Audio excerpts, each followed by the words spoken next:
So today I'm going to talk about the devil in the details. This one is more for the women. I work with, of course, I work in the black community through the boxing program. So I send a video out what men are looking for to a couple of my athletes, the young women in my program, and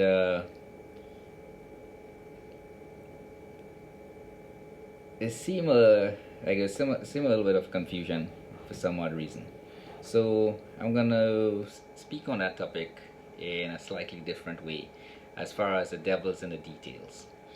When you're doing a contract or any kind of business agreement, you gotta really read the information, read the fine print.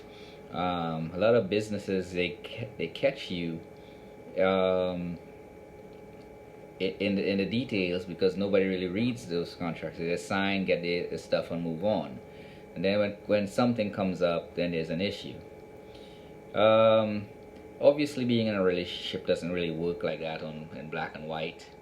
Most of it is learned through trial and error and communication.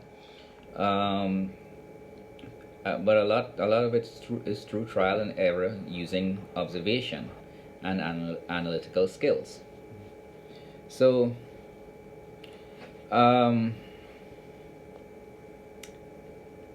I will relay a story. About 10 years ago, just before Christmas, a week before Christmas, I went to buy a floor sander, commercial floor sander, from Craigslist. It was posted online.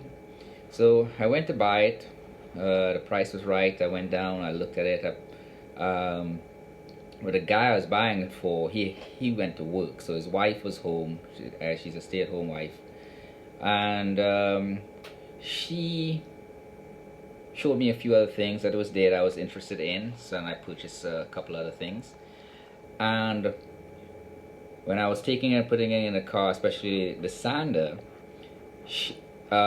before I attempted to try and lift it to help put it in the van I had at the time, she came up, grabbed one side of it, and assisted in helping me lift it.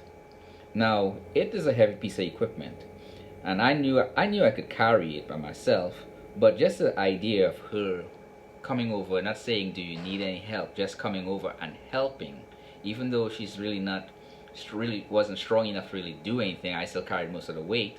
The gesture in itself has stuck with me for a long time, and that little detail is where the devil is. She eliminated the devil. That ladies remain in my mind to this day, and it is something I don't really see too much in modern women at all, unless they're really into the person I guess they're interested in. However, the other devil or detail in that detail is that a lot of the men they're interested in have a lot of time on your hands, but it's not really going anywhere in your life. They have the time to hang. They have time to talk the game. Walk that swag. Dress that way. That swag, and just bullshit. But it's all talk. And these young women, like this one young woman in particular I'm talking about, she obviously isn't really like messing around. She's in school and whatnot, and coming and working out and things like that, keeping herself in shape. But she gets a lot of attention from men that's going absolutely nowhere very fast.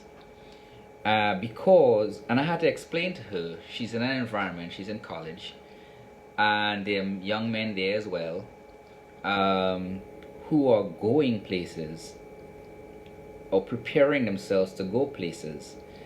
They may be focused. The ones that's partying on campus or doing all that stuff, most of the times they're not really focused on anything. They're just there having a good time, just getting by. But the serious cats are the ones that's not really they want to go ask you, or they want to go out with you, but they're more focused on getting their education. They have to make good grades. They have to pass because they have a career choice, a goal in mind. They're socially awkward.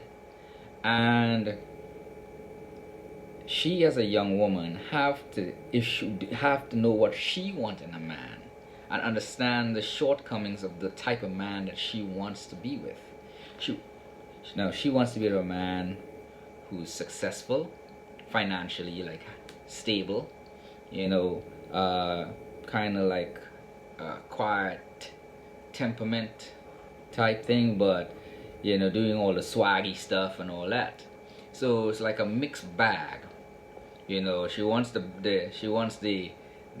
mullet, the business in the front, party in the back syndrome, haircut in a guy. Is how the best way I can explain it. So I had to tell, look, not just like how men won't find everything they want in a woman, that perfect woman doesn't exist. The same thing is true for men,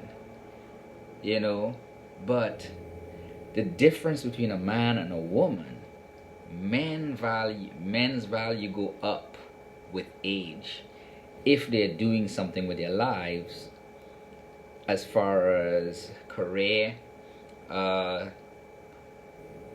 stability, financial stability that comes from a career, and a decent mindset. Because I know a lot of people that make a lot of money and still broke as a joke, living in an apartment, don't have nothing to their name because they don't manage their money well.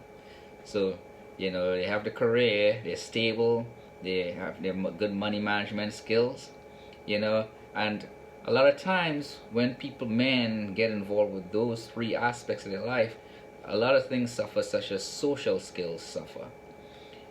And it wouldn't hurt a woman who wants a man with those three things, and could live without all the swag. Because a man that's going after his friend, he's not going to be swagging out and all that stuff. Yes, he might take some time later on, after he's settled down in his career and stuff, to dress appropriately for that job, not necessarily dress to pick up a bad bitch, or that girl that's a good time girl. Because usually a lot of the good time girls are really pretty, but their mind isn't really there. They're all very selfish. And I was explaining to this young woman, you cannot have a selfish mindset if you're looking for happiness and joy, because you won't get that from the stuff you're looking for. You want the good guy with a bad guy stuff. And it's not really a bad guy image, that's just a misnomer that we use. It's more of a playboy type, on the edge type thing.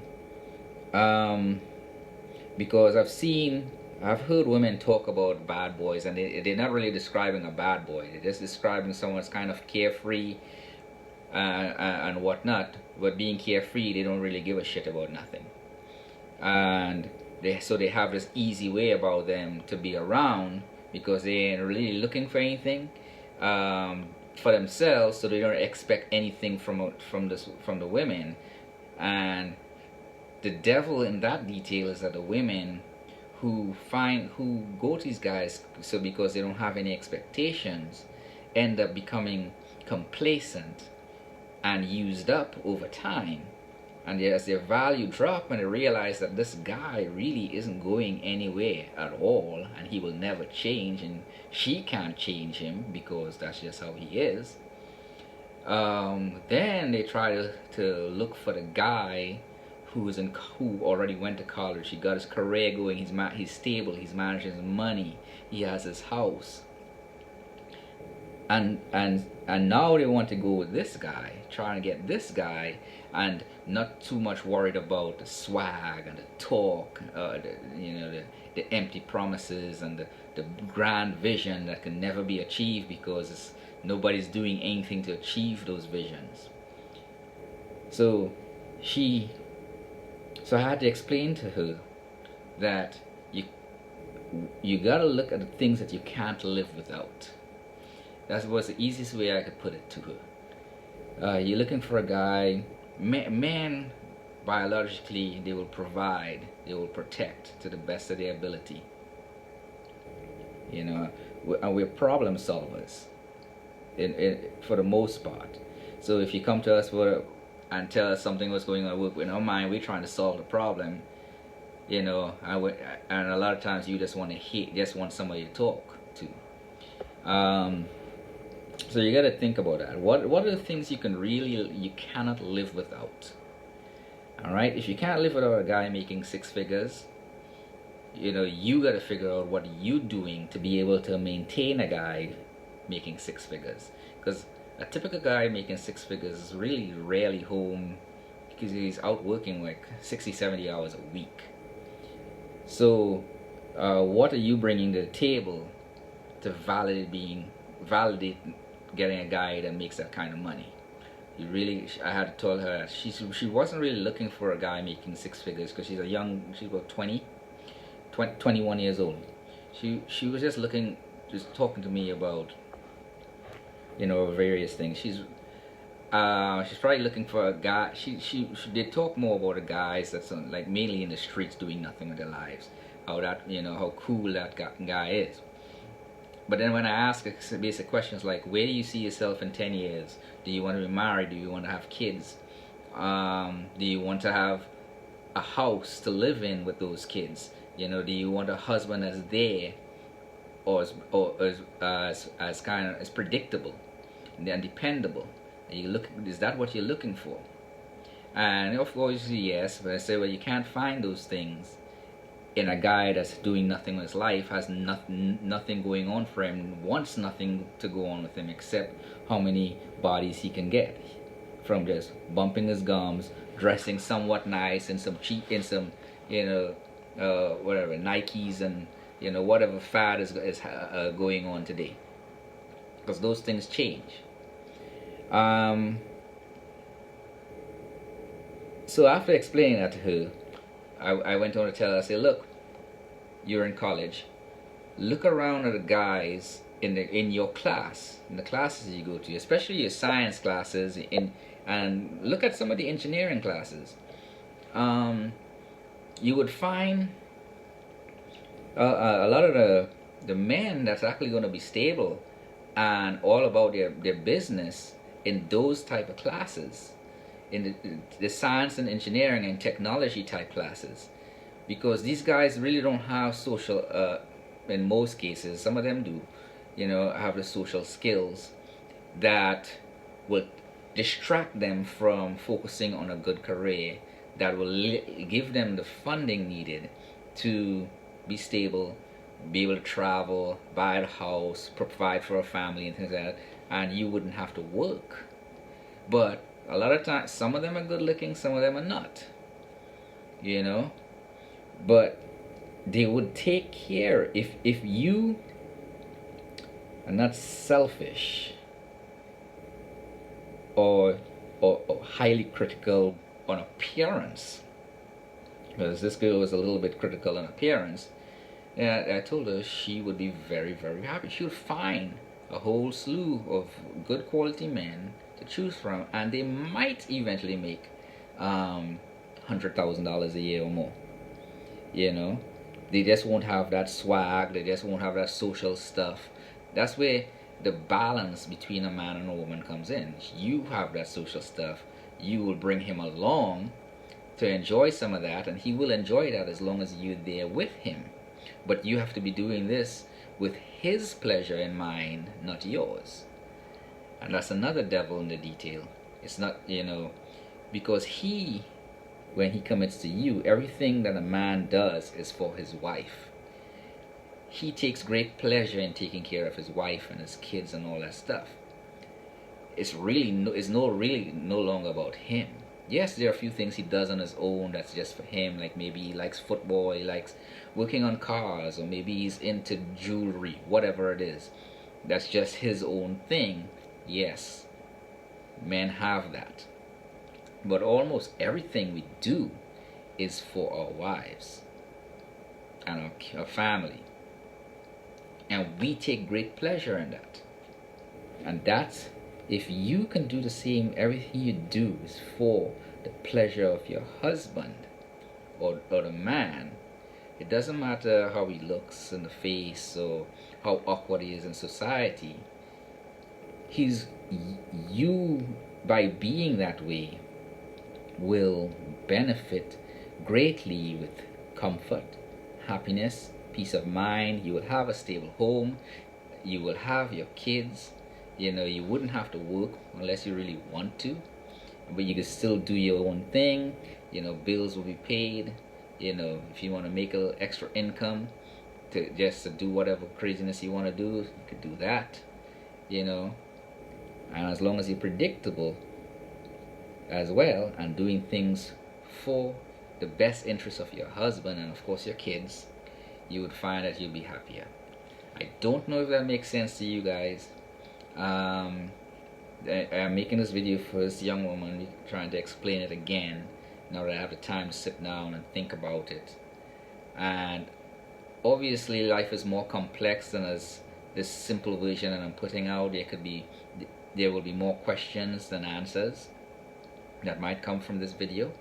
So in general, this is just in general stuff, and it's really for black women. Again, there are more women in the world than men, so men are more valuable than women when it comes to as far as commodity.